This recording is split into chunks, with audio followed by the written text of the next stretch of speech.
Très bien, j'ai juste eu le temps d'arriver jusqu'à vous. Je suis ravi de vous recevoir sur le plateau. Je vous l'ai dit, on a des invités en duplex, on a des invités en plateau. Aujourd'hui, on a le plaisir de recevoir Laurence Maurice. Bonjour, prenez votre micro.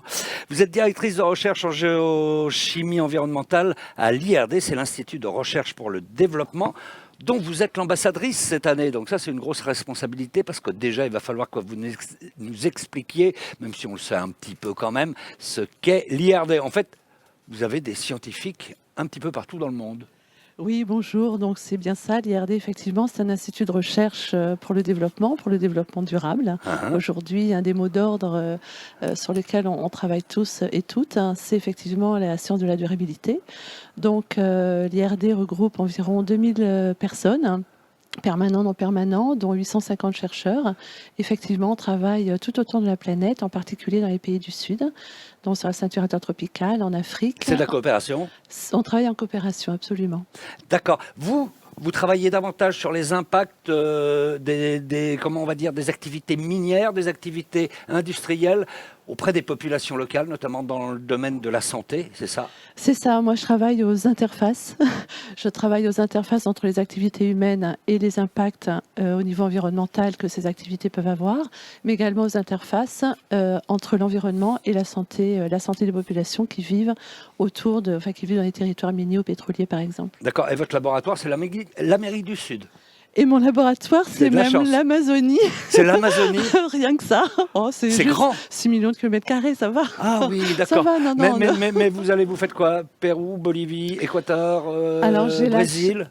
J'ai la chance d'y aller très régulièrement et d'y avoir même vécu. J'ai passé 15 ans de ma vie, en fait, dans 3 pays, Bolivie, Équateur et Brésil. Et là, je continue encore à travailler sur des nouveaux pays, Pérou, Guyana, Suriname et bien sûr. D'accord, où vous partez d'ailleurs où je pars dans 2 jours.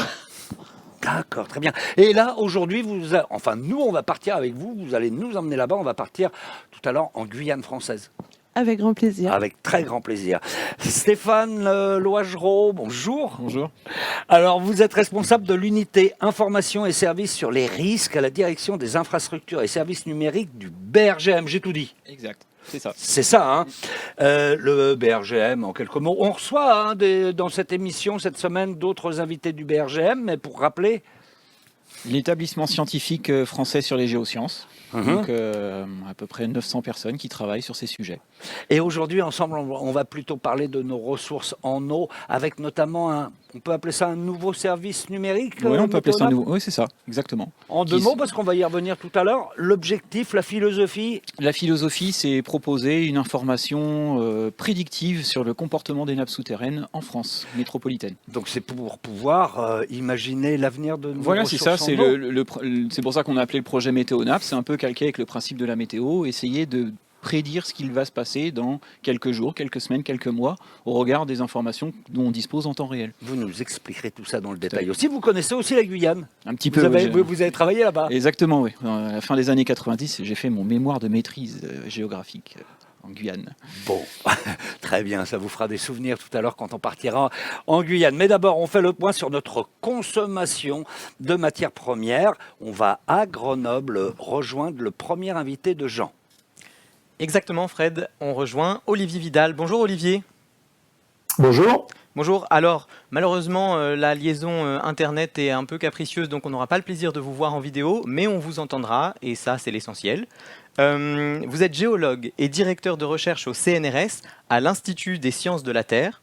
Et donc, ensemble, on va faire le point sur nos ressources en matières premières nécessaires pour produire un peu tout ce qui nous entoure, en tout cas tout ce qui est nécessaire à la production industrielle. Alors, tout d'abord, on voudrait savoir comment évolue finalement cette demande mondiale en matières premières et notamment en métaux. Est-ce que vous pouvez nous dresser un petit peu l'état des lieux ? Oui, alors depuis environ un siècle, depuis le début du XXe siècle, la consommation moyenne mondiale de métaux augmente continuellement de 3 à 5% par an. Ça veut dire qu'on double la consommation tous les 20 ans. Alors, ces métaux de base, c'est tous les métaux qui servent à bâtir notre infrastructure, l'acier et ses métaux d'alliage, l'aluminium, le cuivre, etc. Et puis à côté de ça, on a d'autres métaux qui sont utilisés, qu'on appelle des petits métaux, utilisés principalement dans les hautes technologies, où là, la croissance est encore plus rapide, hein, un rythme d'environ 10% par an, c'est-à-dire que pour ces métaux, on double la consommation tous les 5 ans. Pour des applications dans le secteur du numérique, certaines nouvelles technologies de l'énergie, comme par exemple les terres rares dans les aimants permanents des éoliennes offshore, le platine dans les piles à combustible, le lithium dans les batteries de lithium-ion, etc. D'accord. Et est-ce que l'évolution est la même entre les pays du Sud, qu'on appelle pays du Sud, et les pays du Nord? Alors, bon, peut-être pas entre les pays du Sud et du Nord, mais en tous les cas, entre les pays développés et non développés, oui, il existe une différence importante parce que la croissance de consommation est tirée par le développement économique, d'une part, et par la population. L'émergence économique s'accompagne nécessairement de la construction de toute une infrastructure de communication, de transport, industrielle, machinerie lourde, etc. Et pendant cette période où on bâtit cette infrastructure, bien évidemment, la consommation augmente très rapidement. Et puis une fois que l'infrastructure est en place, c'est-à-dire dans les pays économiquement développés, eh bien on atteint un niveau de saturation parce que la demande en infrastructure se stabilise. On n'a pas besoin d'avoir 10 voitures par habitant ou 10 machines à laver dans son appartement. Donc dans ces pays développés et riches, la consommation se stabilise, alors que dans les pays en émergence, c'est le cas de la Chine par exemple, hein, qui continue son émergence économique, eh bien la croissance de consommation annuelle continue et ça va continuer dans le cas de la Chine encore pendant au moins une décennie. La Chine bâtit l'équivalent d'une ville de la taille de Rome tous les mois. Hein. C'est énorme. Après, ça sera l'Inde. C'est énorme et c'est vraiment en expansion. Et alors le problème, c'est que en plus de ces besoins en métaux de base, ces besoins de base en métaux, il y a d'autres besoins qui s'ajoutent. Ce sont des besoins pour réussir la transition énergétique et la transition numérique. Dans le cas de la transition énergétique notamment, quels sont les secteurs d'activité qui consomment le plus de métaux ? Alors effectivement, les transitions numériques et énergétiques sont une source de surconsommation. Pour l'énergie, il y a deux raisons. Hein. D'abord parce qu'on doit remplacer une infrastructure qui est basée sur les hydrocarbures par une nouvelle infrastructure qui incorpore plus d'énergie renouvelable. Et donc, il y a deux difficultés ici. D'abord l'intermittence des énergies renouvelables qui nécessite de stocker de l'électricité pour l'utiliser quand les conditions sont défavorables. L'autre difficulté, c'est le caractère dilué de ces énergies renouvelables qui obligent de construire des grandes infrastructures. Les éoliennes offshore qu'on implante actuellement font 200 mètres de haut, il en faut 500 pour produire la même électricité qu'une centrale nucléaire. Donc évidemment, plus de matière, une surconsommation pour bâtir cette infrastructure. Et puis, c'est pas seulement la production d'énergie qui est en jeu, mais c'est également la manière dont on va utiliser cette énergie. Par exemple, en fin de chaîne, un véhicule thermique contient 20 kg de cuivre, un véhicule électrique en contient 4 fois plus. Donc évidemment, ça va induire une surconsommation tout à fait notable. D'accord. Alors pour donner une idée des volumes, tout à l'heure vous parliez donc des éoliennes offshore. On va prendre un exemple concret, on va prendre le cas d'une éolienne. En tout cas, on va essayer de voir, à capacité électrique similaire, quelle quantité de matériaux est nécessaire pour une infrastructure éolienne en comparaison avec une unité de production électrique qui utiliserait l'énergie fossile plus traditionnelle. Alors en moyenne, pour les métaux de base, on peut dire que les technologies de type éolien consomment, on va dire, 5 à 10 fois plus de métaux que les technologies classiques utilisant des hydrocarbures ou du nucléaire. Alors tout ça évolue au cours du temps, il faut bien le comprendre, notamment parce qu'on améliore l'efficacité énergétique de ces dispositifs. Donc ça va dans le bon sens. Voilà, mais c'est à peu près ça, le rapport est de 5 à 10, quoi.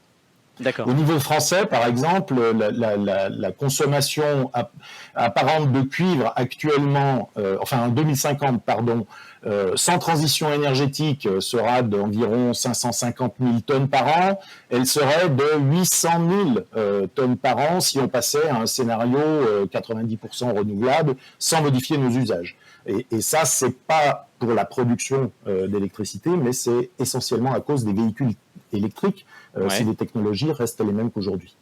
D'accord, donc on a besoin de faire évoluer les choses pour quand même mettre en place cette transition énergétique. Alors on l'a bien vu, la transition énergétique a un coût, donc en termes de matières premières, mais aussi en termes d'énergie, puisqu'il faudra en produire plus pour pouvoir extraire les matières premières nécessaires pour construire les infrastructures, les éoliennes, etc.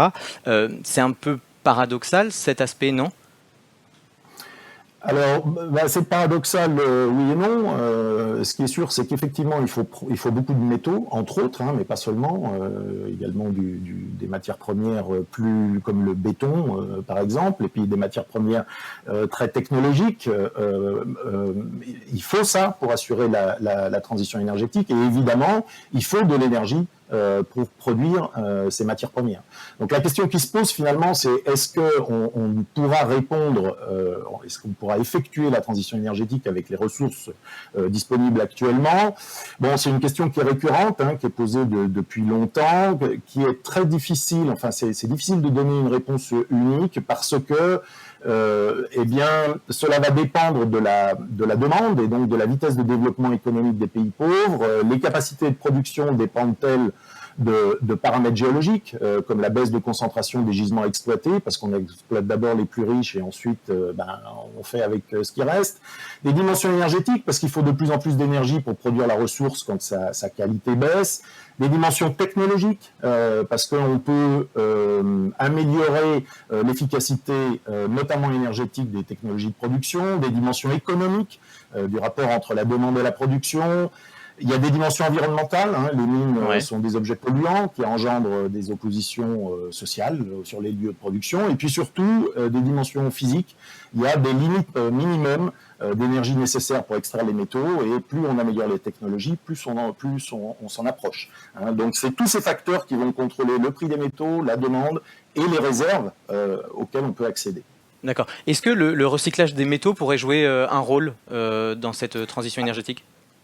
Ah, tout à fait. Le recyclage des métaux est un point absolument essentiel. Hein. Les métaux présentent une opportunité importante que ne présentent pas les autres hydrocarbures. C'est effectivement le recyclage. Bon, actuellement, les métaux de base sont recyclés avec des taux, on va dire, au niveau mondial proche ou un petit peu au-dessus de 50%. Le cuivre, au niveau mondial, doit être à 35-40% et 60% dans les pays développés. Alors, on n'atteindra jamais 100%, mais on peut et il faut absolument améliorer ces taux de recyclage, notamment en concevant des produits qui aident le recyclage en fin de vie, c'est-à-dire des produits pas trop complexes, pas trop petits, avec pas trop d'alliage. Et c'est un enjeu sur lequel travaillent les scientifiques, bien sûr. D'accord. Alors, dernière question pour conclure en quelques mots. Est-ce qu'il va falloir qu'on modifie nos modes de vie ? Bon, est-ce qu'il va falloir il y a des contraintes. Bon, personnellement, je pense que c'est souhaitable de modifier un peu nos modes de vie, au moins dans les pays développés. Un des points essentiels, c'est qu'on ne voit pas les impacts environnementaux de notre consommation en métaux, puisque ces métaux sont produits ailleurs. Pourtant, ces impacts sont bien réels, hein, aussi bien en émissions de gaz à effet de serre que consommation d'eau, dégradation de terre, etc. Et donc, évidemment, il faut essayer d'aller vers une sobriété, puisque il faut remettre en question l'idée d'une croissance éternelle qui est une utopie dans un monde aux limites finies, la Terre. Donc revenir à une idée de technologie raisonnée, ce qui ne veut pas dire de revenir à la bougie, ou même de stigmatiser les consommateurs, mais il faut déjà éviter de produire n'importe quoi, comme des voitures électriques sportives qui pèsent plus de 2 tonnes, bardées d'électronique. Et là, c'est les concepteurs et les producteurs de ces produits qui doivent prendre conscience de ces problèmes. Eh bien, merci beaucoup Olivier Vidal pour ce coup d'œil sur l'avenir de nos ressources premières. Et maintenant, on retrouve Fred tout de suite en plateau. Merci beaucoup. Ça nous a donné un petit état des lieux de la situation. Dans le monde scientifique, vous êtes de plus en plus sollicité pour travailler sur ces questions de préservation des ressources ? Oui, bien sûr. Hein. Et de préservation des ressources, mais aussi on réfléchit un petit peu à faire autrement, voilà, à réduire bien évidemment notre consommation. On parle politiquement de décroissance, mais on peut parler aussi de sobriété, hein, c'est le livre de Pierre Rabhi en particulier. Effectivement, on est sollicité et à l'IRD, on a mis en place ce qu'on appelle une communauté de savoir, sur le grand défi qui concerne donc géoressources et la durabilité. Est-ce un oxymore ou pas? Stéphane aussi, dans votre domaine, Oui, c'est quand même évidemment. un des objectifs. C'est un des grands objectifs. Et puis, je pense que c'est la connaissance aussi. Pour protéger une ressource, il faut bien la connaître. Donc là, typiquement, sur le sujet sur lequel on va parler dans quelques De l'eau. instants, c'est la connaissance, en fait. Bien connaître où est l'eau, sa quantité, quelle Pour est mieux son la cycle. gérer, bah Voilà, oui. et ben, on la gère mieux, du coup. Donc voilà. La Bien connaissance est très importante initiale. Bien sûr. Alors, Laurence, vous travaillez, je l'ai dit tout à l'heure, sur les impacts des compagnies pétrolières, minières. Au Pérou, en Équateur, vous vous intéressez aussi, ça c'est important, aux petites activités qui sont légales ou illégales, les activités extractives, par exemple, comme leur paillage en Guyane. Il n'y a pas qu'en Guyane, hein, française, bien sûr. Mais on a décidé de prendre cet exemple pour que vous nous racontiez comment vous travaillez. Alors, on va partir tout de suite en Guyane. D'abord, la Guyane française, vous connaissez bien? Oui, un petit peu. Ça fait quelques décennies que j'y travaille. La première fois, c'est en 1998, donc ça commence à faire. Effectivement, c'est un territoire que j'aime beaucoup, oui. Magnifique. D'ailleurs, on est au-dessus de la canopée. Absolument. Voilà. C'est Et plus de 90% de forêt. mais c'est quand même quelque chose. Pourquoi vous vous êtes intéressé dès le départ, très très tôt? En fait, ce qui m'intéresse, c'est les relations entre l'environnement, la nature avec un N majuscule, et les populations qui y vivent, qu'elles exploitent ou non les ressources. D'accord. Alors, vous étudiez les conséquences de leur paillage et des mines d'or, d'ailleurs, en Guyane, en particulier sur la santé des populations locales, les Amérindiens. Qui sont là-bas. Alors, bon, il y a un grand constat qui est fait, mais déjà depuis longtemps, c'est le problème du mercure. Est-ce que vous pouvez nous situer ça, ce mercure? Oui, absolument. Alors, le mercure, c'est un élément métallique qui est effectivement connu pour sa toxicité. En fonction des formes chimiques sous lesquelles il se présente, il a des toxicités différentes. Mais effectivement, c'est un élément très dangereux qui est utilisé dans les activités d'orpaillage pour faire ce qu'on appelle un amalgame. C'est-à-dire que quand on mélange le mercure à de la terre, par exemple, à des sédiments alluviaux, vous avez ce mercure qui va s'amalgamer avec les petites particules d'or et qui vont permettre donc aux chercheurs de pouvoir extraire ces particules de toute une masse de sédiments. C'est un poison, hein. C'est très toxique. C'est toxique, absolument. Alors les deux formes, le mercure liquide est toxique. Le mercure qui est ensuite émis une fois que les orpailleurs ont fait cet amalgame pour récupérer les petites particules d'or, ils vont le brûler. Donc ce mercure, le mercure d'amalgame, après chauffage, va se disperser dans l'atmosphère sous forme de vapeur, va ensuite voyager, se retrouver sur les sols, dans l'eau, etc. Du mercure liquide va pouvoir être également retrouvé sur les sols au cours de ces activités-là. Comment Et ensuite- arrive-t-il dans les assiettes, si j'ose dire, des populations? Oui, alors ça arrive dans l'assiette assez facilement, pas uniquement des populations qui vivent en Guyane, mais on en a tous dans nos assiettes pour ceux qui ont un régime alimentaire à base de poissons. Les poissons sont connus pour bioaccumuler le mercure, et en particulier, en fait, on a deux processus qui interviennent. On a le processus de bioaccumulation et le processus de bioamplification tout au long de la chaîne trophique. En fait, ce qui se passe, c'est que le mercure, une fois qu'on l'a ingéré, il est très lentement détoxifié et éliminé par les organismes vivants.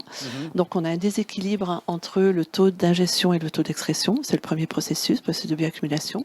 Et ensuite, tout au long de la chaîne trophique, on a ce qu'on appelle la bioamplification, c'est-à-dire que, pour parler des poissons, les poissons qui mangent les autres poissons vont bien sûr être beaucoup plus concentrés que les poissons qui ne mangent pas de poissons. D'accord. Donc ça passe par le poisson. On va y revenir. Mais bon, on va essayer de suivre une démarche scientifique, c'est votre rôle. Alors d'un côté, on a des intoxications au mercure. De l'autre, on a des orpailleurs qui utilisent illégalement du mercure. Ok, on peut avoir des doutes. Mais quand même, il faut remonter jusqu'à la source. Il faut avoir le lien de causalité entre les deux. C'est quoi votre démarche scientifique alors?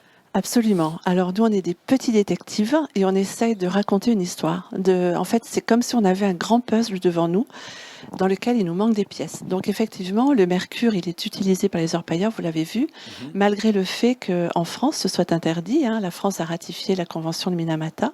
Oui, mais là, c'est illégal. Ça se passe, Voilà, ça se passe c'est dans la en forêt toute illégalité, amazonienne. absolument. Et on fait, voilà, le mercure coûte très peu cher. On le fait venir du Brésil, du Suriname. On se débrouille très très bien pour l'importer. C'est vraiment très très facile. Et donc, nous, ce qu'on a mis au point avec notre équipe à Toulouse, on a mis au point un traçage. On s'amuse un petit peu comme un détective à suivre la signature du mercure, et en particulier le mercure à différentes sources. Donc, il y a une source naturelle. Le mercure est naturellement accumulé au fil des années dans les sols. Ça, c'est important. Il faut dire que là-bas, du mercure naturel. et en Guyane, il y en a un petit peu Il y plus en qu'ailleurs. a pas mal dans tous les sols tropicaux en général, puisque les sols tropicaux sont très anciens. Ils ont des milliers, voire centaines de milliers, pour certains même des millions d'années. D'accord. Ils ont donc accumulé pendant tout ce temps-là du mercure en particulier, puis d'autres éléments. Donc on peut dire, on a d'un côté un mercure que je vais appeler naturel. Naturel, on va voilà, dire. Et puis de l'autre géogénique. côté, le mercure des orpailleurs. Voilà, le mercure liquide d'origine anthropique, voilà, qui vient des activités Et orpaillères. vous arrivez à distinguer les deux. Ouais, on est trop fort. Si je vous donne un cheveu et que j'ai été intoxiqué, vous êtes capable de dire si j'ai été intoxiqué par un mercure naturel ou par un mercure d'orpaillage. Alors en fait, dans les cheveux, je vais savoir vous dire d'où vient votre mercure, plutôt de quel poisson va venir votre mercure. D'accord. Je pourrais vous dire si vous mangez plutôt du poisson d'eau de mer ou du poisson d'eau douce, et du poisson d'eau douce, c'est plutôt de lac ou de rivière. Ça, on le voit très très bien. Oui, on peut savoir. Rien que par un cheveu, je peux savoir ce que vous pouvez manger en poisson. D'accord. En revanche, pour vraiment tracer et quantifier les sources de mercure, c'est-à-dire faire la différence entre le mercure liquide utilisé par les orpailleurs et le mercure d'origine naturelle, mercure géogénique, là, on travaille dans les sédiments de rivière, donc qu'on prélève régulièrement, qu'on prélève dans des criques orpaillées, en milieu de la rivière, là où les gens vivent, etc.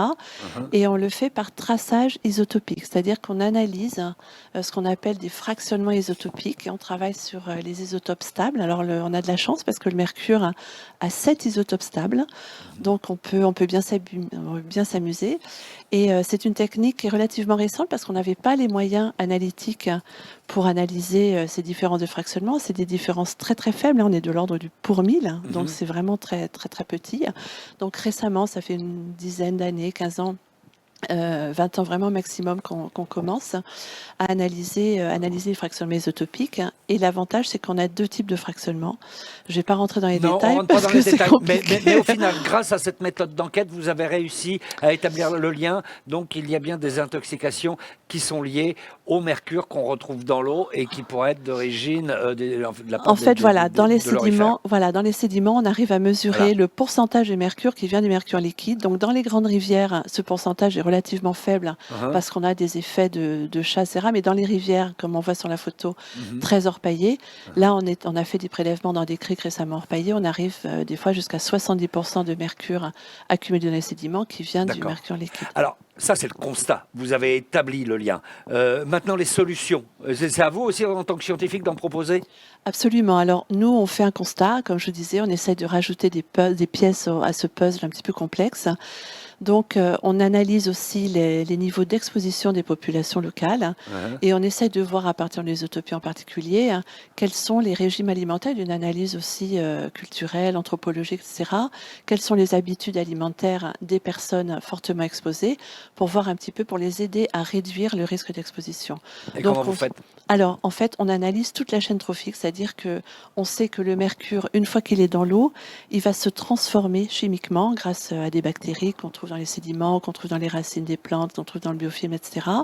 C'est un processus qui va transformer le mercure qui est inorganique dans l'eau en mercure organique qui va ensuite s'accumuler. Et on a un facteur, en fait, qui est très élevé. On a un facteur jusqu'à 1 million entre la concentration qu'on peut avoir dans l'eau et la concentration qu'on peut avoir dans un muscle de poisson. Mais donc c'est dans le poisson. Donc la solution, c'est d'informer les populations locales. Absolument. Comment ? Quelles sont les espèces qui vont être les plus chargés en mercure, les plus concentrés en mercure, et quelles sont les espèces qu'on peut manger tous les jours. Et là, vous faites des panneaux Et là, d'information. voilà. Alors là, ce qu'on a fait avec l'ARS, avec le parc amazonien de Guyane, avec L'Agence régionale de l'Agence santé. régionale de santé, avec des collègues du CNRS, bien évidemment, de l'Université de Bordeaux. On est très nombreux à travailler sur le sujet, l'Université de Pau, l'Université de Toulouse, etc. Ouais. On est très nombreux à travailler là-dessus. On a fait des affiches avec des photos de poissons, avec le nom également dans les langues locales, Wayampi, Teco, etc. Sur les poissons qu'on peut manger tous les jours. Donc, c'est les poissons de début de chaîne, les poissons... Ceux-là, ils qui peuvent les sont- consommer. Ceux-là, on peut les manger tous les jours. Ils sont excellents. En plus, D'accord. sur le plan nutritionnel, c'est vraiment excellent puisqu'il y a des bons rapports Et puis, il y a d'autres d'oméga 3, poissons, c'est d'oméga 6. indiqué. Et il y a d'autres poissons, quand on est femme, enceinte en particulier, et jeune enfant, on Ça évite marche d'en manger. C'est suivi. Alors, ça fonctionne, c'est suivi. C'est une expérience qui a été menée au Brésil, qui a bien fonctionné. C'est une expérience qui est menée en Guyane française sur le Maroni, en particulier par le docteur Pignot, qui fonctionne très très bien, grâce à l'ARS, grâce au centre de santé. On fait des suivis réguliers des niveaux d'exposition des populations locales à ce mercure, et on voit, à partir des campagnes d'information, on voit une diminution des niveaux de mercure Eh dans, ben dans voilà, les populations. donc il y a toute une enquête scientifique qui est faite, vous faites des propositions et ça a des résultats concrets. Donc la Absolument, on science, fait des recommandations. ça permet de faire avancer les choses. On co-construit avec les populations locales, parce que l'objectif, c'est surtout pas de leur dire d'arrêter de manger du poisson, mais de continuer à manger, mais les bons poissons. Bah bien sûr. D'accord. Merci pour ces explications. Vous restez avec nous de toute façon. Maintenant, on va voir qu'il peut aussi exister de nouvelles ressources totalement insoupçonnées. Et pour cela, eh bien, on va à Saclay, en région parisienne, bien sûr, pour en parler avec le nouvel invité de Jean. Exactement. On retrouve Thibaut Cantat. Bonjour Thibaut. Bonjour Jean. Alors vous êtes chercheur au CEA et chimiste spécialisé dans la chimie des métaux et leur utilisation en catalyse. Et vous allez nous démontrer que le CO2 peut être une ressource. Alors ça c'est assez étonnant puisque le CO2 on a plutôt tendance à le considérer comme un déchet. Alors pour commencer, est-ce que vous pouvez nous rappeler finalement quels sont les secteurs qui émettent aujourd'hui le plus de CO2 et quelle quantité ça représente ? Alors aujourd'hui, il y a beaucoup de secteurs qui émettent du CO2. Le premier secteur, c'est nous-mêmes, parce qu'évidemment, quand on respire, on émet du CO2. Mais ça, c'est pas vraiment le CO2 qui va nous poser des questions, parce qu'il va pas s'accumuler dans l'atmosphère. Il est utilisé par les plantes, il re-rentre dans le cycle naturel du carbone. Ce qui va vraiment déstabiliser le cycle du carbone, c'est tout le CO2 qui vient des activités humaines. Et les activités humaines, c'est quoi ? C'est le fait de raffiner du pétrole pour le transformer en essence. C'est le fait de produire du ciment, de produire des aciers, de produire des plastiques. Voilà.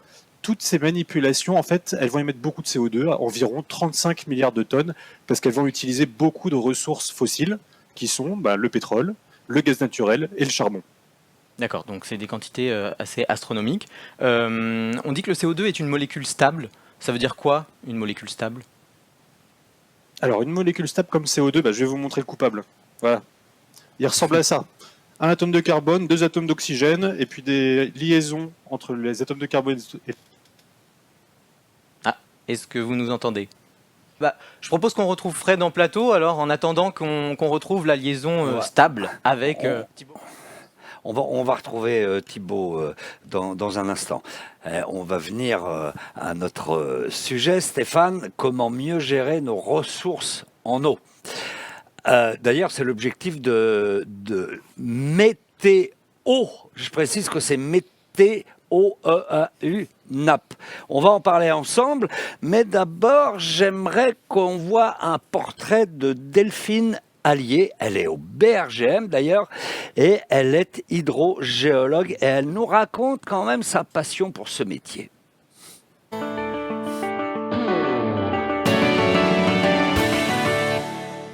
J'ai toujours voulu travailler dans l'environnement pour interagir aussi avec mon environnement et par conviction. Et puis c'est le domaine de l'eau qui m'a le plus attirée. Dans un premier temps, je m'occupe de la cartographie de cette ressource, sachant que c'est une ressource invisible qui est donc assez difficile à cartographier. Donc il s'agit de comprendre aussi comment elles interagissent avec l'homme. Donc est-ce qu'il y a des relations entre les eaux souterraines et les eaux de surface ? Comment, quand on extrait de l'eau pour l'agriculture ou pour l'eau potable, on va agir sur cette eau souterraine ? Est-ce qu'elle sera en quantité suffisante pour satisfaire tous ses besoins ? Et puis la qualité aussi de celles-ci. On veille à ce qu'il y ait une bonne qualité, donc on essaie de voir si elles sont bien protégées vis-à-vis des pollutions de surface. On connaît très peu en fait les aquifères et les nappes en France et dans le monde, donc il y a encore beaucoup de choses à découvrir. Si vous voulez en savoir plus sur ce métier, d'ailleurs, je vous renvoie à BRGM TV. Il y a plein de petites vidéos qui permettent de découvrir les métiers dans votre domaine. Stéphane, vous n'êtes pas hydrogéologue, vous êtes ingénieur numérique et vous faites partie de l'équipe qui a créé Météonap. Alors c'est quoi? C'est une plateforme internet qui permet de connaître et de visualiser, c'est ça, en temps réel, des nappes phréatiques et même prévoir leur niveau. Oui, c'est ça. En fait, on met à disposition au travers d'un site web qu'on vient de citer, une carte de France où on voit ce qu'on appelle des modèles, c'est-à-dire des endroits où on a simulé le comportement des nappes souterraines. D'accord. Et on est capable, à partir de ces endroits, de visualiser l'état de la nappe à un instant T en temps réel. Et on propose ce qu'on appelle on verra tout à l'heure des courbes prédictives sur comment pourrait être le niveau de l'eau dans une semaine, un mois et quelques mois même. On peut peut-être rappeler en quelques mots ce qu'est une nappe phréatique. Alors une nappe phréatique en fait, ou un aquifère, c'est une roche qui est en capacité de contenir de l'eau, donc elle a un périmètre. Et comme l'expliquait ma collègue tout à l'heure, Delphine, on travaille depuis très longtemps à essayer de comprendre en fait les contours de ces aquifères, donc qui sont des objets qui sont difficiles à identifier, mais dont on arrive quand même à cartographier les périmètres. D'accord. Alors bon, on sait que c'est absolument une ressource absolument essentielle, mais ce service que vous développez, il s'adresse plutôt à qui? À des professionnels? Savoir ce qu'il y a dans les nappes? Oui, effectivement, il s'adresse à des professionnels, alors des gens qui ont besoin d'eau, hein, donc ça peut être le monde agricole, ça peut être le monde industriel, il y a des décideurs aussi, c'est-à-dire que sur les territoires, quand il y a conflit d'usagers sur l'eau, on dit les acteurs de l'eau, en général c'est le préfet qui dit on va plutôt privilégier l'usage pour telle et telle chose. En général, on sécurise ce qu'on appelle l'alimentation en eau potable. Oui. Mais on est obligé d'arbitrer en fait dans les endroits où il y a une tension en fait sur cet usage de l'eau souterraine. D'accord, ça peut servir, j'imagine aussi, aux agriculteurs. Ça sert principalement aux agriculteurs, effectivement, parce que ce sont parmi les plus gros consommateurs d'eau souterraine. C'est ce qu'on appelle l'irrigation. Donc certaines cultures sont gourmandes en eau. Et effectivement, il est très important de connaître l'état des nappes souterraines, car l'irrigation s'appuie principalement sur ces eaux souterraines. Alors, comment on peut surveiller le niveau des nappes phréatiques qui sont quand même en profondeur sous nos pieds, où on ne voit rien, en fait? Voilà, donc on s'appuie sur ce qu'on appelle un piézomètre. En fait, c'est un ouvrage, c'est un forage. Dans lequel on va en voir des images. Voilà, on voit typiquement un forage. Donc ça se présente sous cette forme-là. Hein, ça pourrait être un mini puits ou un trou qui descend à une certaine profondeur. Là, on descend une sonde. Voilà, on descend une sonde, ce qui s'appelle un sonalo. Et le sonalo, quand il va toucher l'eau, il va biper et on connaîtra la hauteur de l'eau de la nappe. Voilà, donc on voit le sonalo dérouler. Nous, on surveille les nappes souterraines françaises avec 1400 points sur lesquels on a une instrumentation. Parce que là, ce qu'on vient de voir, là, 1400 points comme ça en France. C'est ça. Donc là, mon collègue descend avec un sonalo pour faire une mesure, ce qu'on appelle une mesure directe. Oui. Mais en réalité, on a des instruments qui font ça toutes les heures. J'imagine. Il n'y a pas quelqu'un à chaque fois. Donc c'est là que c'est automatique. En fait, vous me disiez, cet appareil-là, c'est pas vous qui l'appelez, c'est lui qui vous appelle. Oui, voilà, c'est ça. Donc effectivement, l'instrument prend une valeur toutes les heures et il envoie ces 24 valeurs toutes les nuits. D'accord. Voilà, donc c'est ce qu'on appelle le quasi-temps réel en fait. On récupère les 24 valeurs de la veille. D'accord. Donc ça nous donne vraiment des informations à tout moment. Voilà, c'est ça, en temps réel sur tout le territoire, avec cette densité de réseau. Bon, alors ça c'est déjà intéressant. Donc moi d'ailleurs, j'ai fait le test, je vais sur le site, et là je peux aller voir une nappe phréatique de Bretagne, de n'importe où, je clique, je vais dessus, et là j'ai une estimation. Alors, pas forcément sur le site Météonap, parce que sur le site Météonap, c'est là où on est en capacité de prédire sur certains territoires. Par contre, il existe une banque qui s'appelle la banque Hades. C'est là où on retrouve tous les piézomètres français. Donc là, on peut aller voir effectivement les données en temps réel. D'accord. Alors, le but aussi de Météonap, c'est quand même de se projeter dans le futur, de prévoir l'état des nappes. Voilà. À combien de temps on pourrait le faire? À plusieurs mois. À plusieurs mois. Ouais. Alors là, ça ne suffit pas seulement les sondes qu'on a vues tout à l'heure. Effectivement, pour pouvoir comprendre on a ce qu'on appelle des modèles de nappes. Donc on est capable de simuler le comportement d'une nappe numériquement, on va dire. D'accord. Et là, il faut effectivement des données entrantes pour pouvoir simuler son comportement. Donc là, on a les données piézométriques dont on vient de parler, en fait, les hauteurs de nappe. On y intègre la pluie. Et on y intègre aussi le débit des cours d'eau. Donc on a ces 3 valeurs entrantes et à partir de là, on essaie de comprendre, de prédire en fait le comportement. On vient de voir une courbe qu'on va peut-être pouvoir revoir. Je l'ai pas vue.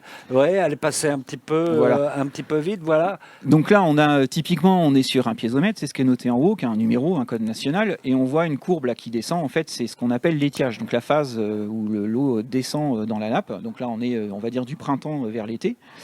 Et on a en pointillé ce qu'on appelle des courbes d'augure, c'est-à-dire que ce sont des scénarios.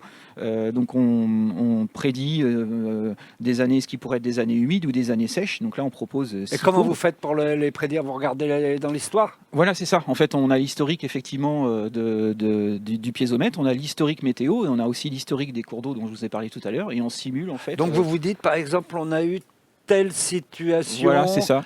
Vous pouvez remonter à combien dans l'histoire d'ailleurs? On a des piézomètres qui ont plusieurs dizaines d'années. D'accord. Voilà.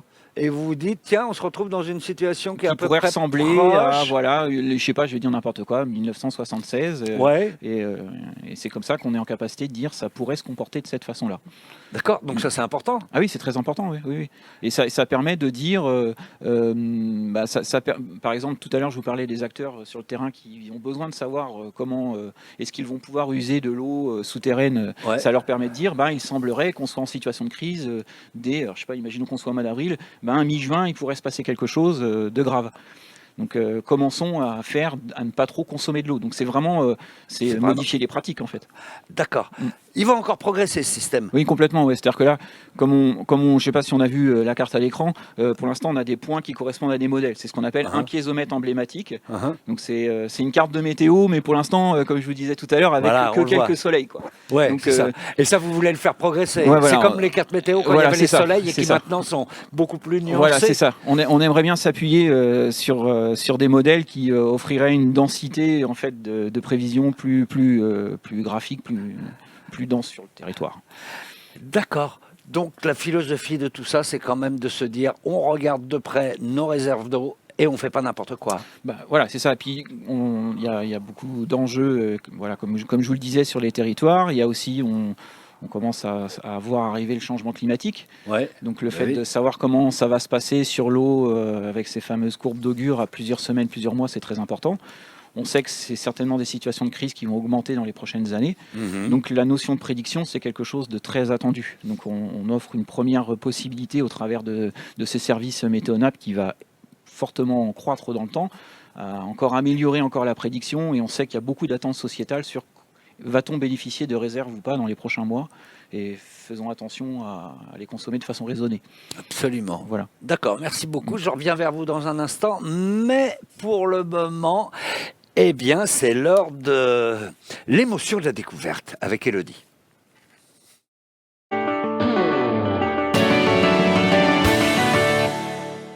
Le plus souvent, les découvertes en recherche sont le fruit d'années de travail. Et puis, de temps en temps, c'est le fruit du hasard. Et c'est l'histoire que je vais vous raconter aujourd'hui. Dans les années 1830, Charles Goodyear, depuis des années, essayait de trouver une formule pour essayer de stabiliser le caoutchouc. Alors, à l'époque, le caoutchouc, quand il faisait un petit peu trop chaud, il collait et il dégageait une odeur vraiment atroce. Et dès qu'il faisait froid, le caoutchouc devenait vraiment dur comme de la pierre. Donc lui, il avait décidé de se dire, je vais essayer de le stabiliser pour faire en sorte qu'il puisse à la fois résister au chaud et au froid. Sauf qu'il y a passé des années et des années, toutes ces expériences avaient jusque-là échoué. Il y a passé beaucoup de temps et il y a passé également énormément d'argent puisqu'il était criblé de dettes. Il continuait, et puis un jour, la piste s'est un petit peu rapprochée. Il discute avec un fournisseur de caoutchouc, parce que cette fois-ci, il avait obtenu un caoutchouc un petit peu inhabituel. Alors, il lui demande comment il avait fait pour obtenir ce caoutchouc. Et là, le fournisseur lui explique qu'il avait mis de la fleur de soufre sur ce caoutchouc, qu'il avait fait chauffer au soleil. Ça, c'est la solarisation du caoutchouc. Donc, Charles Goodyear va sur cette piste, en se disant... c'est probablement par là que je dois creuser. Mais avec peu de succès, et encore pendant des années, il échoue. Jusqu'au jour où il a son morceau de gomme qui tombe par hasard sur le poêle bouillant. Et au moment de le décoller, il se rend compte qu'en fait, il avait complètement changé de matière, il était devenu plus foncé, il ressemblait un peu à un morceau de cuir. Et c'est là que la vulcanisation du caoutchouc venait d'être découverte complètement par hasard. Ce procédé est encore aujourd'hui utilisé et il est à la base de beaucoup d'applications industrielles du caoutchouc. Alors pourquoi ça s'appelle vulcanisation ? Anecdote dans l'anecdote, tout simplement parce que c'est une référence à Vulcain, le dieu romain du feu. Et là, je pense que clairement, lors de cette découverte, Goodyear a dû avoir pas mal d'émotions et probablement qu'après ça, il pétait le feu. Oh, très bien, on cherchait, dites donc, finalement, c'est l'émotion, là, c'était la surprise. Ça vous est arrivé d'avoir un moment Eureka dans dans vos recherches ? Est-ce que ça vous est arrivé ? Alors, moment Eureka, oui, on a eu des surprises. Moi, j'ai eu beaucoup de surprises. Par exemple, moi, je travaille vraiment sur les métaux et les liens qu'on peut faire entre les activités humaines et ce qu'on peut trouver aussi dans notre nourriture. Donc on a été très surpris, par exemple, en Équateur, de trouver certains métaux dans le cacao, dans le chocolat. On s'est dit, oh là là, au secours, on a dû se tromper dans les analyses. Et puis en fait, non, pas du tout. Ah oui ? Oui, ouais. Mais en fait, vraiment, les plus fortes émotions que j'ai eues au cours de ma recherche, c'est plutôt au moment de ce qu'on appelle la socialisation de nos résultats, le partage, en fait, des connaissances auprès des populations avec lesquelles on a travaillé et comment justement on réfléchit à co-construire, à réduire un petit peu les risques et puis à changer un petit peu nos modes de vie pour tous vivre mieux dans un environnement plus sain et plus Donc c'est le moment de rencontre, comme ça on donne les résultats voilà, c'est très émouvant. Avec les populations. Ouais. Stéphane, vous avez un petit souvenir ? Moi, je ne suis pas chercheur, par contre, je suis au service des chercheurs dans mon organisme. Donc, le bon moment ou le Eureka, c'est quand ce qu'il avait imaginé, mon collègue chercheur, on le met en musique au travers de l'objet numérique. Ouais. Donc là, souvent, ça se décide un peu sur un tableau avec des dessins. Et si on appelait le capteur machin, et si on moulinait ça, et est-ce que tu crois qu'on pourrait le voir en temps réel sur le web ? Et donc, quand on met en place cette mécanique-là, ça c'est vraiment une mécanique en fait, et que finalement le résultat il a lieu et que hop, on appuie sur un bouton, ça se met à jour et on voit, comme on l'a vu tout à l'heure, les courbes de prédictives apparaître en temps réel, qui se mettent à jour avec les capteurs qu'on a récupérés dans la nuit. Là, il y a une réussite. Ouais. D'accord. Ouais. Nous, notre moment Eureka aujourd'hui, c'est qu'on a retrouvé Thibaut Cantat. C'est cool, non ? Oui. Exactement, Fred. Quel plaisir de vous retrouver, Thibaut. En plus, on s'était arrêté au meilleur moment, là où vous étiez en train de nous faire une belle explication sur une molécule qui, elle, est bien stable, le CO2. Alors, on va reprendre ça. Est-ce que vous pouvez nous expliquer, ça veut dire quoi, finalement, une molécule stable ? Une molécule stable comme CO2, voilà, ça ressemble à ça, le CO2. Vous avez un atome de carbone au milieu, 2 atomes d'oxygène, et ils sont fortement liés les uns en autres, c'est vraiment du costaud. Donc pour aller le faire réagir, pour aller le transformer et en faire autre chose, ça c'est extrêmement difficile. Et donc le CO2 qui est un gaz, quand vous l'émettez, il part aux oiseaux et puis il finit par s'accumuler dans l'atmosphère. Et puis là, il va s'accumuler et le problème c'est qu'il va participer au réchauffement climatique. D'accord, il est tellement stable qu'il vient s'installer dans l'atmosphère et il y reste. Alors, actuellement, pour réduire les émissions de gaz à effet de serre, enfin, en tout cas les émissions de CO2, une des techniques, c'est d'enfouir ce CO2, donc de le placer sous terre. Donc finalement, on ne fait que déplacer le problème. Au lieu qu'il soit dans l'atmosphère, il est placé sous terre. Donc une autre solution consiste à le valoriser. En quoi ça consiste ? Alors le valoriser, c'est essayer de le réutiliser. Et finalement, quand on regarde aujourd'hui, parmi les 35 milliards de tonnes de CO2 qu'on émet chaque année, il n'y en a vraiment qu'une toute petite fraction qui est réutilisée, moins de 0,1%. Par exemple, pour faire de l'urée, ou encore par exemple, pour aller mettre dans votre bouteille de soda préférée, le gaz qui est dedans, c'est du CO2. Et même ça, ce CO2-là, c'est pas du CO2 en fait qu'on réutilise vraiment. Quand on regarde bien, c'est plutôt du CO2 qui vient lui aussi du sous-sol parce que naturellement, il y a des poches géologiques qui contiennent du CO2 et en fait ce CO2 qui est sous terre déjà, il est déjà très pur. Et donc c'est encore moins cher d'utiliser ce CO2-là, même s'il est complètement fossile, que d'aller récupérer un CO2 qui serait issu d'une aciérie ou d'une cimenterie et qu'on laverait pour pouvoir le mettre dans une boisson. Ça, c'est vous dire un peu à quel point le CO2 on en fait vraiment pas grand-chose et même le peu qu'on en fait, on va quand même aller en chercher dans le sous-sol pour finir par le réémettre dans l'air. D'accord. Est-ce qu'on pourrait imaginer l'utiliser pour produire par exemple des carburants ? Alors, pour produire un carburant, oui, ça c'est vraiment le but, hein, parce qu'il y a des secteurs d'activité dans lesquels on sait très bien qu'on aura encore besoin de carbone, et en particulier c'est pour faire des carburants, en particulier pour l'aviation, pour le transport maritime, mais pour tout ce qui est transport longue distance, là on aura encore besoin de carburant. Et le problème de ce secteur-là, c'est que si vous voulez, quand vous partez du CO2, hein, je reprends mon petit CO2, bah lui, il est complètement dépourvu d'énergie. Il a été produit parce que vous avez brûlé de l'essence pour récupérer de l'énergie et émettre du CO2. Et donc, le CO2, faire le chemin inverse et le retransformer en carburant, il va falloir ajouter énormément d'énergie. Sauf que le problème, c'est quoi? C'est qu'à l'heure actuelle, l'énergie la moins chère, c'est justement celle qui est fossile, celle qui est issue du pétrole, du gaz naturel et du charbon. Et donc là, c'est mal parti, on commence à se mordre la queue, on rentre dans un cercle vicieux et il faut absolument en sortir. D'accord. C'est pourquoi dans votre laboratoire, vous vous intéressez plutôt à utiliser ce CO2 pour la chimie. Qu'est-ce qu'on peut produire finalement avec ce CO2 dans le domaine de la chimie? Alors le domaine de la chimie, en fait c'est le domaine de toutes les matières plastiques, mais c'est aussi le domaine des peintures, des engrais. Et là, tous ces matériaux, je reprends ma bouteille, hein, cette fois-ci je ne vais pas regarder ce qu'il y a à l'intérieur, mais vraiment l'extérieur, donc ma bouteille en plastique, tout ce matériau plastique, il est fait de carbone, et d'un carbone qui à l'heure actuelle provient du pétrole. Quand vous raffinez du pétrole, pour être transformé en essence, vous produisez de l'essence, et puis il y a plein de sous-produits, et ces sous-produits, ils sont valorisés, notamment pour aller faire des plastiques. Et ça, on dit que c'est bien dommage. Pourquoi? Parce que finalement, on utilise pour faire ces matériaux plastiques une ressource qui est très énergétique, du pétrole, alors qu'on n'a pas vraiment une utilisation énergétique de ce plastique. C'est même un problème à la fin, on va même essayer de le brûler pour ne pas accumuler des déchets plastiques. Donc l'idée qu'on a, c'est de dire la chose suivante, c'est pourquoi, pour ces matériaux plastiques, qu'on n'utilise pas pour une utilisation énergétique, pourquoi est-ce qu'on ne les produirait pas plutôt à partir de CO2? Et c'est ça qu'on essaye de faire. D'accord. Et d'où provient ce CO2 qu'on pourrait utiliser donc? Alors le CO2 qu'on peut utiliser, on peut penser d'utiliser du CO2 qui viendrait d'une source ponctuelle, donc une cimenterie ou une aciérie qui débite énormément de CO2, qu'on pourrait réutiliser, ou bien essayer directement, c'est encore plus attrayant, d'aller directement capter du CO2 qui vient de l'air. C'est un peu plus difficile parce qu'il est beaucoup plus dilué dans l'air, mais l'avantage aussi dans l'air, c'est qu'il est beaucoup plus propre. Donc l'idée, c'est d'aller capter ce CO2 et puis après d'aller le transformer et le valoriser pour aller faire des produits chimiques qui, à l'heure actuelle, sont tous produits à partir du pétrole. D'accord. Alors, un des défis pour valoriser le CO2, c'est de réussir à casser cette molécule. On l'a dit, elle est très stable. Alors, comment on peut faire? Comment on peut procéder pour réussir à casser cette molécule? Alors, il y a deux ingrédients qui sont importants pour aller casser la molécule de CO2. D'abord, il faut lui apporter de l'énergie.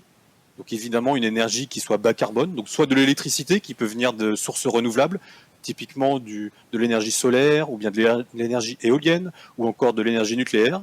Et puis, ça suffit pas, en fait, on peut apporter de l'énergie sous une forme électrique, ou sous une forme hydrogène, mais ça suffit pas parce que le CO2 est vraiment très très stable, il va pas vouloir réagir avec cette source d'énergie, ou alors vraiment très lentement. Par exemple, si vous mettez ensemble du CO2 et de l'hydrogène, il y a assez d'énergie pour que les deux réagissent ensemble, mais ça va prendre des millions et des millions d'années pour se transformer et en faire une molécule qui soit intéressante. Et donc le deuxième ingrédient dont vous avez besoin, c'est d'un catalyseur. D'accord. Et c'est quoi un catalyseur? Alors un catalyseur, ça va être une petite molécule qui va venir se lier au CO2, se lier à l'hydrogène et s'assurer qu'ils réagissent très vite ensemble pour former une nouvelle molécule. Et si vous voulez, j'ai une réaction très simple à vous montrer, qui ne va pas mettre en œuvre de chimie parce que c'est dimanche soir et que j'ai pas ma blouse, mais si vous voulez, je peux vous illustrer le concept. Avec plaisir. Alors voilà, ça c'est un catalyseur. Ça va ressembler à ça, un catalyseur pour nous. Alors un catalyseur, c'est pas quelque chose qui est rigide, c'est quelque chose qui est souple, qui va se plier, qui va bouger dans le temps. Il s'adapte. Et puis il s'adapte, il va pouvoir interagir avec deux molécules. Ça, ce sera mon petit CO2, c'est un trombone. Je sais pas si vous le voyez bien. Oui, on le voit très bien. Alors c'est un gros trombone, parce que la molécule de CO2, elle est grosse. Et puis à côté, je vais mettre une petite molécule qui est mon hydrogène, qui sera en blanc. D'accord. Voilà. Et puis qui va aussi pouvoir se lier à mon catalyseur. Voilà. Hop. Très bien. Et puis comme j'ai besoin d'un catalyseur qui soit sélectif. Et souvent, vous avez d'autres produits à côté. Par exemple, il y a de l'eau. Et il ne faut pas que l'eau aille me mettre du bazar dans ma réaction parce que je veux vraiment faire une liaison juste entre mon CO2 et mon hydrogène. Mais comme je suis taquin, je vous ai quand même mis de l'eau. D'accord. Et on va voir là si notre catalyseur il est capable d'aller sélectivement lier le carbone du CO2 et puis l'hydrogène. Alors attention, je me mets sous la hotte. On va se protéger. Et vous voyez que avec très peu d'énergie, les deux se retrouvent liés ensemble. Le catalyseur, en fait, il accélère la liaison qui va se former entre mon CO2 et mon hydrogène. Et dis donc, c'est plus de la science, là, c'est de la magie presque. Ouais, là, c'est de la magie. Du coup, les enfants, déjà, je suis très fier parce que j'avais peur que mes enfants se moquent de moi si je ratais. Et Alors, puis, secondo, vous pouvez vous entraîner à le faire. Là, c'est bon, c'est safe. Alors, en laboratoire, pour de vrai, vous avez réussi, en tout cas, à mettre en place des procédés pour casser cette molécule de CO2, et vous avez réussi à obtenir de nouvelles molécules. Quelles molécules vous avez obtenues et à quoi elles peuvent servir? Alors typiquement, actuellement, ce qu'on fait au laboratoire, ce qu'on a découvert l'année dernière, c'est qu'on pouvait convertir du CO2 pour aller faire des monomères qui s'appellent des lactones. Alors les lactones, vous ne voyez pas ça sur vos étiquettes d'emballage. Et pourtant, en fait, ce sont des monomères. C'est-à-dire ce sont des petites molécules que derrière, on va pouvoir polymériser, les enchaîner les unes par rapport aux autres, de manière à faire des nouveaux matériaux plastiques. Et c'est ça qu'on essaye de faire, en fait, c'est des matériaux plastiques qui au final ressembleront à ça, parce que c'est des polyesters. Ça, c'est du polyéthylène terephthalate, c'est un polyester. Au laboratoire, on fait d'autres polyesters et qui, derrière, n'utilisent pas de ressources pétrolières, mais que des ressources renouvelables avec du CO2. D'accord. Alors, quel est l'avenir de cette solution, en tout cas de l'utilisation du CO2? Je crois savoir que la réglementation est en train de bouger, ça a changé récemment. Oui, ça c'est très important parce que la réglementation elle évolue très vite, donc il y a de plus en plus d'incitations à avoir des produits à base de CO2, qui soient dans des polymères, des produits chimiques, mais ça bouge aussi côté carburant, et ça c'est la bonne nouvelle, parce que si on fait des produits chimiques à partir du CO2, on va juste valoriser des petits volumes de CO2, on ne fait pas tant de plastique que ça. Par contre, on a une utilisation vraiment massive des carburants, et donc alors qu'il y a encore un an, faire des carburants à partir du CO2, c'était économiquement pas viable du tout, et ben la réglementation elle change, et puis elle change les règles du jeu. Pourquoi? Parce qu'en juillet dernier, donc 14 juillet dernier, la Commission européenne a décidé qu'à partir de 2030, donc c'est vraiment très rapidement, et ben il y a une partie des carburants d'aviation, 2% pour commencer, qui devront être faits à partir de ressources renouvelables, c'est-à-dire à partir de CO2. Et puis cette part de carburant renouvelable dans l'aviation, elle va devoir augmenter. Et ça veut dire qu'à l'horizon 2050, il y a plus de 50% des carburants de l'aviation pour tout le trafic européen qui devrait être basé sur du CO2. Donc ça, c'est vraiment la bonne nouvelle, parce que là, la réglementation, elle est en train de tordre le bras au fait que, pour le moment, faire des carburants à partir de pétrole, c'est moins cher que de les faire à partir de CO2. Très bien. Bah, écoutez, merci Thibaut Cantat pour ce nouveau regard sur le CO2. C'était limpide. Maintenant, je vous propose qu'on se rende dans le sud de la France, à Perpignan, pour rejoindre la prochaine invitée de Fred. Merci beaucoup. Je suis en duplex avec Émilie Boissin. Vous m'entendez, Émilie? Très bien, bonsoir. Bonjour. Écoutez, merci d'être avec nous. Ensemble, on va parler du corail et des récifs coralliens. Mais pour resituer dans le cadre de notre émission, il faudrait peut-être rappeler une petite chose quand même, c'est que le corail fait partie de nos ressources. Très important. Oui, parce que les récifs coralliens abritent 25% de la biodiversité marine et procurent tout un tas de services écosystémiques à la société. Donc voilà. Sans les coraux, il n'y a pas de récifs, et sans les récifs, on a des gros problèmes. C'est un énorme lieu de reproduction pour les poissons, et forcément qui dit reproduction des poissons dit aussi permettre à des populations locales de pêcher. Enfin bon, c'est vraiment très important. Hein. Ça porte beaucoup de pêcheries. Absolument. Alors, vous avez lancé en 2020, avec le soutien de l'Agence nationale de la recherche, un grand projet pour mieux comprendre justement comment vivent les coraux et savoir s'ils seraient capables de s'adapter au changement climatique. On va y revenir dans le détail. Mais d'abord, j'aimerais bien que vous nous commentiez cette image vraiment étonnante qu'on devrait voir maintenant apparaître. Voilà, c'est un time-lapse, comme on dit. Voilà, c'est donc des coraux Acropora qui sont filmés en accéléré et on voit que le corail change de couleur et expulse en fait des petites cellules. Et je ne sais pas si vous voyez bien. Oui, on voit très bien. Projetées dans l'eau et du coup, voilà, le corail est passé de sa couleur normale à une couleur blanchie. C'est ce qu'on appelle le blanchissement corallien.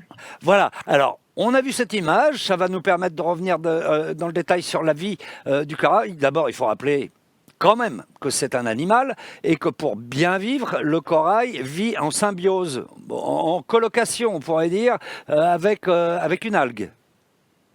Voilà, avec des micro-algues qui vraiment sont essentielles. On parle de symbiose parce qu'ils ne peuvent pas vivre l'un sans l'autre.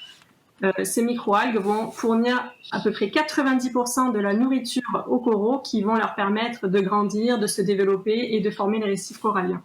Et donc, on peut toujours revoir l'image, hein, si on veut.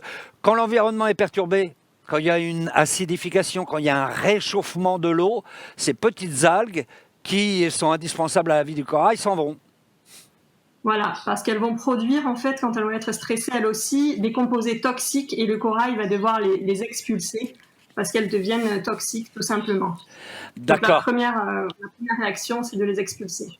Et c'est ce que vous nous disiez tout à l'heure, le corail devient blanc. Voilà, puisque c'est ces petites algues qui ont les pigments, puisqu'elles ont la chlorophylle A qui leur permet de faire la photosynthèse. Et si ces algues sont expulsées, elles partent avec leurs pigments et du coup on voit le corail avec ces tissus transparents qui par eux-mêmes n'ont pas de couleur. Une petite précision, quand on dit que le corail devient blanc, est-ce que ça veut dire qu'il finit par mourir ou pas? Non, pas forcément. Si ce stress ne dure pas trop longtemps dans le temps et que par exemple la température de l'eau va redescendre, eh bien le corail peut récupérer ces microalgues qui sont présentes dans l'eau naturellement pour qu'elle l'aide à se régénérer et lui refournisse assez d'énergie pour continuer sa croissance. D'accord. Vous étudiez un corail, parce qu'il y en a pas mal, hein, de différents. Oui, il y en a beaucoup. Il y en a beaucoup. Hein. C'est le corail de feu. On l'appelle comme ça d'ailleurs parce qu'il est un peu urticant. Il ne faut pas se frotter dessus hein, quand on plonge. Voilà, exactement. Alors, ce n'est pas un vrai corail, c'est un cousin des coraux parce qu'en fait, c'est un hydraire. Et on l'appelle même le méchant cousin des coraux, puisque comme vous avez dit, il est urticant, il n'a pas perdu ses capacités urticantes, parce que c'est aussi un cousin des méduses. Et ce corail de feu, il est vraiment très peu étudié, parce que finalement, il a été mal aimé pendant très longtemps. Ah oui. C'est pour ça que je me suis intéressée à lui dans mes études. On a encore beaucoup de choses à découvrir. D'accord, et c'est un corail qui est intéressant, parce que ça pourrait être un bon candidat pour étudier les coraux qui pourraient résister au changement climatique. Oui, il fait partie. Déjà, c'est un modèle un peu à part et qui permettra d'être comparé aux coraux. Et il fait partie de ces coraux qui seraient peut-être gagnants en cas de changement, en subissant le changement climatique. Parce qu'on voit des fois qu'il est blanchi moins vite ou qu'il récupère plus vite après un blanchissement. Donc, il a peut-être une résilience meilleure. D'où l'importance d'étudier tous les mécanismes à l'intérieur. C'est ça. Alors, on a bien compris de quoi le corail a besoin pour vivre. Une petite algue, ça varie en fonction des espèces de corail. Et vous, le but de votre recherche, c'est de dire, finalement, il y a un changement. Il faut s'adapter à un moment donné. Est-ce qu'il y a des algues qui résisteraient mieux, qui permettraient donc de rester avec le corail et de lui permettre de survivre? Voilà, exactement, parce qu'on sait que selon les souches de microalgues, elles ne confèrent pas les mêmes susceptibilités, pas les mêmes propriétés aux coraux. Il y en a qui vont leur permettre de vivre dans des environnements plus chauds ou avec plus de lumière ou de supporter de l'acidité. Donc au plus on arrive à caractériser ce qu'il y a à l'intérieur du corail, au plus on va comprendre comment ils vont pouvoir s'adapter. Comment vous faites? Vous allez sur le terrain? Alors vous les suivez peut-être en aquarium, c'est sûr, mais il faut les suivre dans la nature aussi. Comment procédez-vous? Oui, il y en a toute une partie un peu exploratoire où, par exemple, le projet va se développer sur 3 îles, à La Réunion, à Montréal et à Taïwan. Et on fait le tour de l'île et on collecte à des sites répartis tout autour des îles des coraux de feu, parce qu'on sait qu'il y a une grande variabilité spatiale et il faut d'abord, la base de tout projet, c'est de connaître cette variabilité spatiale. Quelle espèce de corail de feu est liée à quelle microalgue et quelles bactéries sont également présentes dans ce microbiome. Pourquoi précisément ces 3 sites? Parce que le CRIOB, on est une station de recherche focalisée sur les récifs coralliens. Donc moi, je suis basée à Perpignan, mais on a forcément une station de recherche en Polynésie française, hein, là où il y a des récifs. Oui. La Réunion, parce que j'ai pu travailler pendant les années précédentes à La Réunion, donc je connais bien aussi l'île et le modèle là-bas. Et Taïwan, parce que j'ai un collègue aussi à Taïwan, et qu'il y a quelque chose de très intéressant à Taïwan, il y a un gradient de température entre le nord et le sud. Donc on va pouvoir récolter les coraux de feu tout le long de la côte taïwanaise, la côte est, et voir s'ils sont assimilés, associés à certaines bactéries et algues au nord et d'autres au sud, par exemple. Et ça, c'est un laboratoire naturel. D'accord. Ça, c'est un programme, forcément, qui demande du temps. Il faut les suivre longtemps. Voilà. En plus de cette découverte un peu spatiale sur les 3 îles, tous les 3 mois, les équipes qui collaborent avec nous vont récolter des échantillons, et ça pendant 3 ans, pour vraiment voir en fait la variabilité temporelle de ce microbiome. Est-ce que les algues et les bactéries changent en fonction des saisons froides ou saisons chaudes, ou alors en fonction du stade de reproduction des coraux, puisqu'on sait par exemple chez l'humain que les femmes enceintes n'ont pas le même microbiome, n'ont pas les mêmes bactéries que des femmes non enceintes. D'accord. Donc, vous allez les étudier pendant 3 ans sur le terrain, évidemment, pour faire avancer un petit peu les choses un petit peu plus vite. Excusez-moi, vous reproduisez les conditions naturelles, malgré tout, dans des aquariums? Exactement. Il y a un 3e volet, en plus du volet spatial et temporel, qui va être expérimentation en aquarium. Et là, on va faire en fait des expériences de stress thermique et acide. On va donc augmenter la température ou augmenter le pH ou une combinaison des deux pour voir ce qui se passe à l'intérieur du corail. Est-ce que les communautés de bactéries vont changer? Est-ce que les communautés d'algues vont changer avec plutôt un type d'algue qu'une autre? Et est-ce que selon les espèces de coraux de feu et les algues qu'ils ont à l'intérieur, est-ce qu'ils vont blanchir plus ou moins vite ou supporter plus ou moins les variations? D'accord. Je vois un livre juste derrière vous, Tara Pacific. En fait, vous avez commencé, vous avez voulu faire cette recherche à long terme, on va dire, après avoir participé à l'expédition Tara Pacific, qui était justement sur les coraux, c'est ça? Oui, c'est ça. Dans Tara Pacific, on est parti étudier pendant 2 ans, en faisant tout le tour de l'océan Pacifique, 3 espèces de coraux, dont les coraux de feu. On voit ici des images. Ouais. Et afin en fait de découvrir cette diversité du microbiome qui est encore pratiquement inconnue, puisque jusqu'à récemment, quand on n'avait pas les technologies de séquençage actuelles, on ne pouvait pas découvrir toute la diversité de ces bactéries et de ces algues. Et donc, quand on a fini ce projet Tara Pacific, je me suis rendu compte que une des critiques de ça, c'était qu'on avait une image instantanée, une image à un temps T de comment était le microbiome pour tel ou tel corail à tel endroit, mais qu'on n'avait pas du tout de suivi temporel, et c'est vraiment quelque chose qui manquait. Et quand j'ai fait la littérature, j'ai bien vu qu'à part des études sur une année, il n'y avait rien du tout, d'où ce projet de suivi temporel des coraux de feu. D'accord. Donc là, on voit dans le film un peu tout ce qu'on fait. On sélectionne les colonies et on prend des petits bouts de coraux qu'on va ensuite séquencer.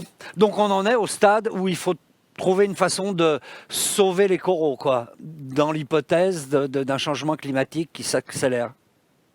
Voilà, exactement. On sait que ça va trop vite et que le corail en lui-même, l'adaptation de l'organisme hôte va mettre longtemps, alors que changer le type d'algue ou le type de bactérie, c'est quelque chose qui se fait beaucoup plus rapidement et qui va lui permettre potentiellement de s'adapter. D'accord. Il y a des choses qui se font comme de l'évolution assistée, où justement on va inoculer un type de microalgue si on pense qu'elle est meilleure dans certaines conditions. D'accord, c'est très clair, Émilie. On vous souhaite vraiment beaucoup de courage parce que dans les années à venir, vos laboratoires, ça va être la Polynésie, ça va être Taïwan, ça va être la Réunion. On est un peu décalé dans le temps à cause de la pandémie et de tous les pays où on ne peut pas aller, en espérant que l'année prochaine, on puisse partir à Taïwan. Merci beaucoup d'avoir été avec nous. Merci beaucoup, Émilie. Voilà, merci. Et bien maintenant, on va faire un voyage un peu moins lointain, puisque nous allons à Nancy pour retrouver l'invité de Jean, Timothée Odino. C'est bien ça. Bonjour Timothée. Bonjour à tous. Bonjour, alors vous êtes docteur et ingénieur d'études au département des ressources forestières et carbone de l'IGN et vous avez mis au point une sorte de boule de cristal pour prédire l'avenir des forêts françaises. Alors tout d'abord, on voudrait savoir comment se portent nos forêts, comment se portent les forêts françaises. Alors actuellement, les forêts françaises recouvrent 31% du territoire national, un tiers.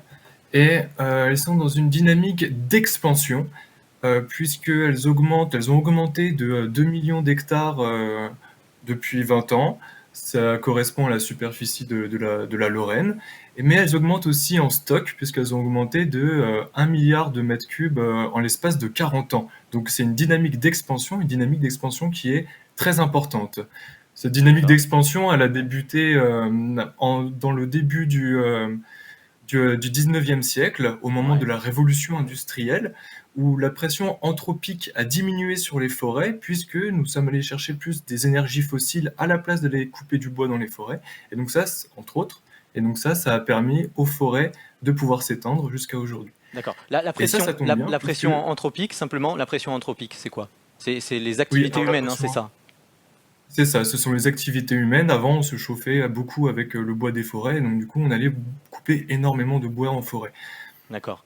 Alors, Et donc ça, c'est une bonne nouvelle que les forêts augmentent, en fait, qu'elles sont dans une dynamique d'expansion, parce que les forêts stockent du carbone, et donc plus elles augmentent, plus elles vont stocker de carbone, le carbone qui est un gaz à effet de serre, et qui contribue au réchauffement climatique. Et donc du coup, elles contribuent, les forêts, à l'atténuation du réchauffement climatique. D'accord. Alors c'est plutôt étonnant parce qu'on a plutôt tendance à penser l'inverse, que finalement on est dans une phase plutôt de déforestation et que la superficie diminue.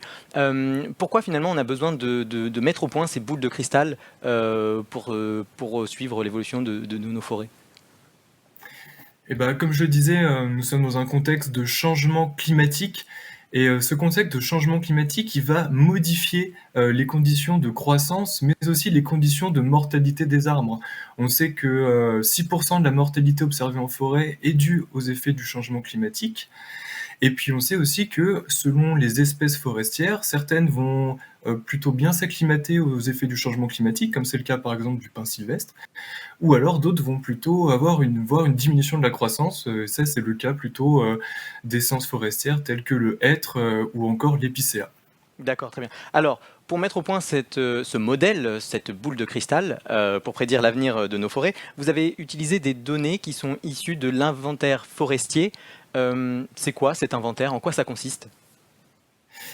Alors, l'inventaire forestier, il a été créé en 1960 sur ordonnance par le général de Gaulle. Et donc, il a pour but d'évaluer l'état et la dynamique de l'ensemble des ressources forestières. Pour ça, on effectue chaque année, depuis 2005, un échantillonnage de la forêt. On tire des points d'inventaire sur lesquels vont être mesurées, vont être prises plus de 200 données, collectées plus de 200 données par les opérateurs. Donc ça va être donné par exemple sur la composition du peuplement forestier, sur sa structure, et aussi des données dendrométriques, comme la hauteur de l'arbre, son diamètre, et en passant sur des données par exemple sur le type de sol sur lesquels poussent les forêts.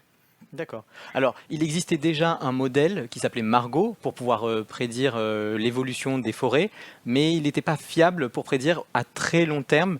Alors, quels sont les paramètres finalement indispensables pour suivre la dynamique d'une forêt? Oui, alors le modèle Margot, déjà, à quoi il sert, hein? Ce modèle, il est capable de projeter les ressources forestières dans le temps selon différents scénarios de gestion forestière. Ainsi, on va pouvoir quantifier grâce à ce modèle les effets, l'impact des différentes politiques forestières mises en place. Et donc ce modèle, il simule la dynamique forestière selon 4 processus qui sont la régénération, c'est-à-dire la naissance des nouveaux arbres, la croissance, la mortalité et les prélèvements. Et ces 4 paramètres sont estimés sur des strates de la forêt française, parce qu'on découpe la forêt en strates, car il y a des contextes de dynamique différentes au sein de la forêt. Par exemple, la forêt des Landes avec des pins maritimes ne va pas avoir la même dynamique que celle d'épicéa ou de sapins dans les Vosges. Et donc du coup, nous, notre premier travail, c'est déjà d'identifier ces différentes strates à l'intérieur desquelles il va avoir une dynamique la plus homogène possible. Et ensuite, on estime les paramètres. Sauf que le problème, c'est que notre modèle Margot fait l'hypothèse que les paramètres sont constants. Or, on a vu qu'avec le changement climatique, les conditions, la croissance, la mortalité pouvaient changer au cours du temps, et donc du coup, on est bloqué à un horizon temporel court pour les simulations. Si on intègre les effets du changement climatique, on pourra faire des simulations au temps long. D'accord, avec Margot, on est bloqué à faire des prévisions jusqu'à 20 ans maximum, alors que vous avez pris en compte le changement climatique dans ce nouveau modèle. Comment vous avez fait pour le prendre en compte? Quels paramètres vous avez utilisés? Alors, le modèle Margot ne peut pas prendre en compte le changement climatique, c'est dans la structure du modèle, ce n'est pas possible. Et donc du coup, on a dû faire appel à un autre modèle qui, lui, est capable de simuler la dynamique forestière selon des facteurs environnementaux, tels que la teneur en CO2 atmosphérique, la quantité d'eau disponible, la température ou encore l'accès à la lumière. Et donc, un de ces modèles, avec les simulations d'un de ces modèles, nous avons pu, par exemple, pour une année 2022, estimé que le pin sylvestre augmenterait sa croissance de 20% par rapport à une période de référence située par exemple entre 2000 et 2005. Et donc nous, quand on va utiliser ces simulations avec le modèle Margot, et on va dire modèle Margot, quand tu simules le pin sylvestre en 2022, tu fais augmenter sa croissance de 20%. Et c'est comme ça qu'on a intégré les effets du changement climatique dans notre modèle. D'accord. Si je comprends bien, vous avez combiné en fait les résultats d'un autre modèle que vous avez intégré dans le vôtre pour intégrer le changement climatique. Alors il y a un autre paramètre, un autre phénomène assez important à prendre en compte pour suivre la dynamique d'une forêt, c'est un paramètre qu'on appelle la densité dépendance. Alors c'est quoi? C'est un nom un petit peu barbare. Alors la densité dépendance, en fait, ça concorde avec la compétition qui peut exister entre les arbres. C'est-à-dire que dans une forêt, plus il va y avoir d'arbres, plus les arbres vont être en compétition les uns avec les autres pour l'accès aux ressources, notamment pour l'accès à la lumière, pour l'accès à l'eau dans le sol et même aux nutriments dans les sols. Et donc, plus la densité va être importante dans un peuplement, plus la compétition va être importante, et donc ça va modifier les conditions de croissance, mais aussi de mortalité des forêts. Et c'est ce qu'on appelle le phénomène de densité-dépendance. Et on est dans une expansion de la forêt, aussi bien en surface et en stock, mais quand on compare ces deux expansions, on constate que l'augmentation en stock est plus rapide que l'augmentation en surface. C'est-à-dire que la forêt française est actuellement en train de se densifier. Donc il est nécessaire pour nous d'intégrer le phénomène de densité-dépendance dans le modèle Margot afin de pouvoir réaliser des simulations sur le long terme. Très bien. Alors, dernière question pour conclure. Finalement, quels résultats vous avez obtenus en faisant fonctionner ce modèle? Quelle simulation, quels résultats vous avez obtenus? Est-ce que vous pouvez nous expliquer ça? Eh bien, quand on a projeté les ressources forestières dans le futur, on a obtenu des résultats plutôt intéressants, même s'ils doivent être consolidés. Mais quand on utilisait un scénario climatique qui était plutôt pessimiste, ce qu'on observait, c'était non plus une expansion de la forêt française, c'est ce qu'on voit sur ce graphique, mais une diminution de son stock. Et quand on utilisait un scénario plutôt optimiste sur le climat futur, on continuait à augmenter le stock de la forêt française. Alors ça, c'est très intéressant, parce que si nous allons sur le scénario le plus pessimiste, eh ben, ça voudrait dire qu'on va remettre en cause certaines politiques forestières qui vont par exemple viser à prélever plus de bois dans les forêts. Et aussi, quand on regarde cette diminution de stock, on se dit, c'est-à-dire que la forêt ne va plus pouvoir stocker de carbone. Et ça, c'est problématique. D'accord. Bon, merci beaucoup Timothée Audino. On a bien compris les enjeux autour de ce modèle et l'importance de pouvoir voir à très long terme comment évoluera nos forêts. Merci beaucoup. Et maintenant, je vous propose qu'on retrouve Fred en plateau. Ouais. Stéphane, là aussi, c'est important l'informatique aujourd'hui et tout ça pour ces systèmes, ces modèles qui permettent d'imaginer l'avenir. Ouais, voilà, c'est ça. C'est votre travail. On parle de modèles, ça ressemble à ce qu'on a vu tout à l'heure en fait, et c'est les enjeux aujourd'hui de la science en partie. C'est prévoir ce qui va se passer. Donc là, on est vraiment sur un sujet différent, mais finalement, là encore, on parle de changement climatique, de comment on va gérer une ressource dans le futur. Donc voilà, donc aujourd'hui on parle beaucoup de cette modélisation en fait, et comment caler des modèles, est-ce qu'on cale les bons modèles, est-ce qu'ils correspondent bien à nos enjeux. Beaucoup de sujets vous en autour de ça. développez pas mal vous au BRGM. Il y a aussi le site Géorisque, c'est ça, pour prévoir aussi dans le cadre d'un changement climatique aussi. Voilà, c'est ça. Mieux informer les gens. Exactement, c'est bien informer les gens à travers Géorisque. Là, c'est une plateforme de diffusion des données publiques, produites par la force publique sur les risques naturels et technologiques. Et là, on propose effectivement un ensemble de données. Donc là, c'est du porte à connaissance vers le public. Je veux savoir quelles sont les usines autour de moi. C'est important, c'est très très utile. J'habite quelque part, quels sont les risques qui existent autour. Voilà, c'est exactement ça. Et là, Géorisque est une des réponses à cette mise à disposition de l'information et pour aussi changer les comportements. Il n'y a pas ces outils disponibles complètement en forêt amazonienne. Alors justement, on est en train de le mettre en place en ce qui concerne l'exposition au mercure. On est en train de mettre en place un observatoire, pareil, avec des données tout à fait ouvertes au public. C'est coordonné par le WWF en particulier. Et on a déjà des données publiées sur le Brésil, sur la Guyane française. Et là, on est en train train, c'est pour ça que je pars au Suriname dans 2 jours. Ouais. L'objectif, c'est d'ouvrir au plateau des 3 Guyanes et d'avoir plus de données sur Guyane, Guyana, etc. Et ces informations vont être utiles à qui? À tout le monde, en fait, aux populations, bien sûr, aux décideurs publics, pour prendre des décisions, savoir où on trouve des concentrations relativement importantes de mercure, pourquoi, savoir les tracer. L'objectif, c'est d'informer quand même, puisque sans information, sans connaissance, bien évidemment, on peut pas prendre de décision. Donc, c'est vraiment à visée décisionnelle. D'accord. Vous savez que c'est la fête de la science et nous, on aime bien faire une petite balade un petit peu partout dans le monde pour voir quelles sont les façons assez originales et parfois insolites de transmettre la science à l'étranger. C'est le tour du monde d'Élodie. On l'écoute.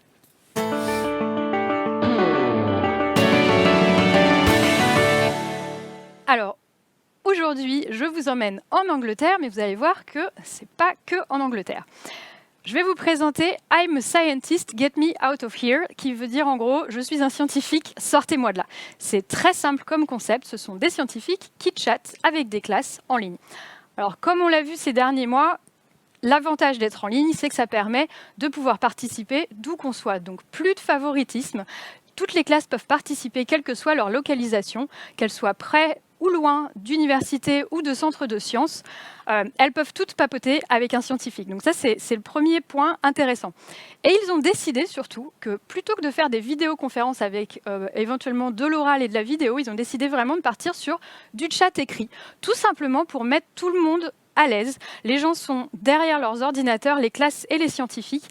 Les élèves peuvent poser toutes leurs questions et même les plus timides posent des questions. Et ça permet vraiment de poser un type de questions vraiment énorme, pas que sur la science, mais aussi sur qu'est-ce que c'est que d'être un scientifique, qu'est-ce que c'est que le métier de chercheur. Le petit plus de cette initiative, c'est que les élèves vont pouvoir voter pour leur scientifique préféré. Et à la fin, le scientifique qui récupère le plus de points va gagner un petit budget pour pouvoir remettre ça dans un projet de communication scientifique. Donc ce qui est vraiment chouette, c'est que là, il donne vraiment le pouvoir aux élèves. Et cette initiative a eu tellement de succès qu'elle s'est exportée au Vietnam, aux États-Unis, au Kenya, en Irlande, en Espagne et en Australie. Donc aujourd'hui, en une émission, je vous ai fait faire un mini tour du monde. Merci beaucoup, Élodie. Ça commence à être chaud pour vous, scientifiques. Vous allez vous faire noter sur les jeux. Qu'est-ce que vous faites par la fête de la science? Comment vous faites? Vous faites de la vulgarisation scientifique? Vous vous déplacez? Qu'est-ce que vous faites dans ce domaine? Non, pour revenir sur la notation, c'est intéressant. C'est vraiment une histoire culturelle. C'est par exemple au Canada, les professeurs sont notés quand vous donnez des cours, que ce soit à l'université ou ailleurs, et les élèves vous notent. Et donc j'ai eu l'occasion d'être notée moi dans différents pays d'Amérique du Sud. Et comment vous avez pris ça? Ah mais très très bien. En fait, en plus ça s'est très bien passé, donc j'avais des très bonnes notes. De toute façon, si vous notez mal, le vote est anonyme. Non, alors le vote est anonyme bien sûr, et en général ils votent une fois qu'on leur a donné les notes. Non, ou avant. Ah d'accord. Donc si vous donnez une bonne note, ils vous donnent une bonne note. Bien, voilà. On n'en sort pas. Non, en général c'est avant les notes bien sûr, mais c'est intéressant, c'est vraiment une question culturelle. Hein. En France, on n'a pas cette culture. Stéphane? Moi, je ne suis pas concerné, comme je vous le disais, je ne suis pas scientifique. Par contre, les objets numériques qu'on produit, on est noté par les internautes qui les consomment quelque part. Donc, moi, on surveille de près les usages au travers des comportements sur Internet et forcément les aspects quantitatifs. On parlait de géorisque tout à l'heure, on a vu une croissance exponentielle des utilisateurs. Aujourd'hui, on est en millions d'utilisateurs.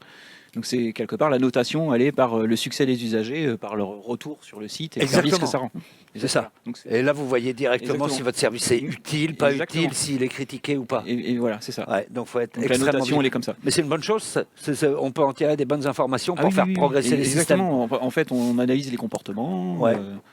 De façon anonyme évidemment, mais on est vraiment en capacité aujourd'hui de voir ce que font les internautes, quel type de requêtes ils réalisent, quels sont les endroits géographiques où ils font le plus de requêtes, quel type de données les intéressent le plus et qu'ils consultent le plus. Et puis aussi on a des interactions avec eux, ils nous contactent sur les sites que l'on met à disposition, on a une adresse, contactez-nous, et là on a un contact presque personnalisé avec nos usagers. D'accord. Voilà. On arrive presque au terme de cette émission, et dans cette émission, eh bien, tous les jours, un vidéaste, une vidéaste nous propose une énigme et nous donne la réponse le lendemain. Eh bien, aujourd'hui, la question, l'énigme est posée par Domitor. On écoute.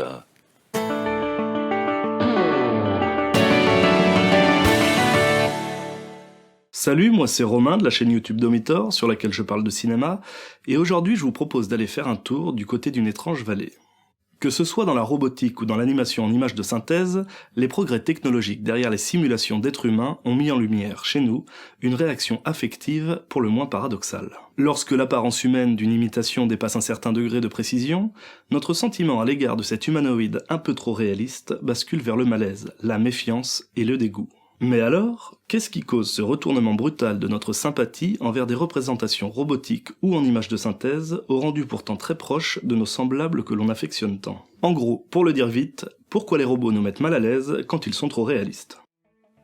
Ah, bonne question. On aura la réponse demain à 17h30 ou peut-être 17h32, juste après le début de l'émission. On vous remercie beaucoup d'avoir suivi cette émission. On remercie tous les scientifiques qui ont été chez eux ou dans leur laboratoire, parce qu'aujourd'hui, on est évidemment dimanche. Merci beaucoup d'être venus sur le plateau avec nous. Demain, on va pour le grand jeu, le quiz. En Bourgogne-Franche-Comté. Pour le grand quiz en première partie d'émission, et puis ensuite... Et en deuxième partie d'émission, avec nos invités, nous allons vous faire découvrir des outils intelligents avec des applications foisonnantes entre l'IA, le numérique, le big data. Vous allez voir, la science n'aura jamais été aussi technologique. Exactement. Stéphane, bon retour à Orléans. On était content aussi de faire un direct aujourd'hui depuis Orléans. Laurence, bon voyage au Suriname. On vous dit... à demain à 17h30. Ciao. À demain. Et vive la science.